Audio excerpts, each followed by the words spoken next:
네, 최근 경기 침체와 함께 고물가 등의 여파로 제주 경제가 좀처럼 살아나지를 못하고 있습니다. 그래서 제주시도는 올해 하반기 경제 정책 방향을 민생 경제 회복에 두고 중점 사업을 펼치겠다고 밝혔는데요. 자, 오늘은 제주시도 김인영 경제활력국장과 함께 진행해 보도록 하겠습니다. 안녕하십니까? 안녕하십니까? 네. 자, 요즘에 제주 경제가 어렵다는 이야기들을 많이 하고 있습니다. 실제로 현재 제주 경제 상황 어떻게 진단하고 계시는지요? 예. 최근 제주 경제가 이제 서비스업 생산 지수가 전년 동기 대비 마이너스 3% 감소하고, 네. 이제 소비자 심리 지수도 96.9로 기준치 100을 하회하고 있습니다. 네. 그래서 감소세가 지속되고 있고요. 근데 이제 5월 기준 관광객은 외국인 중심으로 이제 한 9만 9천 명이 늘었습니다. 그래서 이제 부진 흐름은 다소 완화되고 있다 이렇게 보고 있습니다.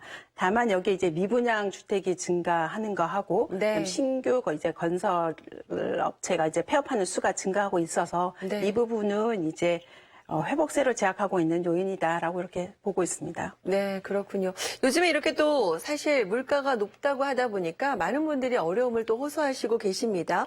이 물가 관련해서 어떤 대책은 없는지 좀 궁금합니다. 예, 제주 지역 이제 소비자 물가 상승률은 5월 기준 한 2.3%이고요. 7개월 연속 2%대를 유지하고 있습니다. 네. 그래서 안정된 흐름을 보이고 있는데, 그래서 이제 저희 도에서는 이제 물가 안정을 위해서 지자체가 관리하고 있는 지방 공공요금, 이제 버스 요금이라든가 쓰레기 봉투 같은 요금이 있는데, 이거를 하반기에 동결하는 걸 원칙으로 하고요. 네. 불가피하게 이제 조정이 필요하다라고 했을 때는 인상률이나 인상 시기를 이제 분산하는 거를 고민을 하고 있습니다. 네, 네. 그다음에 이제 장바구니 물가 안정을 위해서는 이제 도민 생활과 굉장히 밀접한 주요 품목 124개를 설정을 해가지고 네. 매주 이제 물가를 조사하고 그 결과를 이제 누리집에 공개를 하고 있습니다. 그렇군요. 이렇게 물가가 높다 보니까 많은 분들이 이제 지갑을 닫는다 이런 얘기를 하시잖아요. 그렇습니다. 그렇게 되다 보니까 소상공인까지도 네, 문제가 되는데요. 최근 외식업계 폐업하는 업체들이 늘어나고 있다고 하죠. 이와 관련해서 또 어떤 대책들은 없으신가요?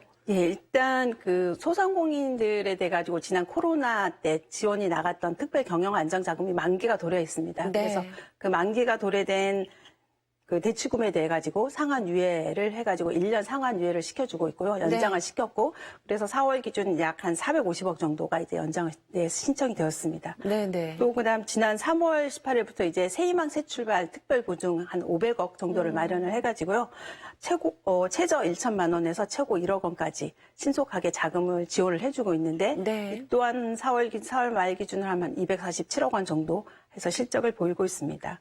그 밖에 이제 외식업체 같은 경우에는 배달 플랫폼을 이용을 하는데, 배달 플랫폼의 수수료가 굉장히 비싸거든요. 그래서 그 수수료를 절감하기 위해서 민간 협력형 배달 앱 먹개비를 운영을 하고, 그 먹개비를 통해 가지고 다시 배달료를 지원한다거나 할인 쿠폰을 지원하면서 매출이 증대될 수 있도록 이렇게 지원을 하고 있습니다. 그렇군요.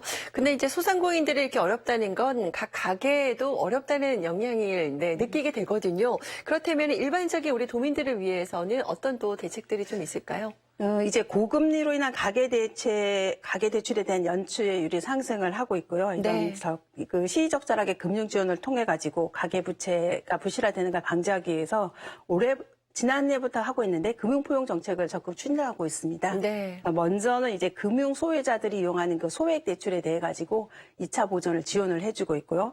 그다음에 이제 정책 서민금융 상품인 근로자 햇살론을 이용하는 도민들에게는 도민들이 부담하는 보증료, 대출 금액의 약 2%를 내는데 그 보증료 전액을 지원하고 있습니다. 네. 그리고 올해부터는 다시 저소득 저신용 청년들에게 이제 2차 보전을 통해 가지고 약 100억 원 규모의 대출을 일으킬 수 있도록 해가지고 하는 정책을 마련해 놓고 있습니다. 네. 또한 이제 올해 이제 탐나는 전이 저희 추경을 통해 가지고 약 154억의 예산을 마련을 했고 한 3천억 정도가 발행될 것입니다. 그래서 이 3천억을 발행을 하면서 지난 5월까지 저희들이 한 3에서 5% 이제 포인트 적립을 해줬는데 6월부터는 포인트 적립률을 7%로 상향을 하면서 좀 더 도민들에게 많은 혜택이 돌아갈 수 있도록 하는 방안을 지속적으로 마련해 나가고자 하고 있습니다. 네.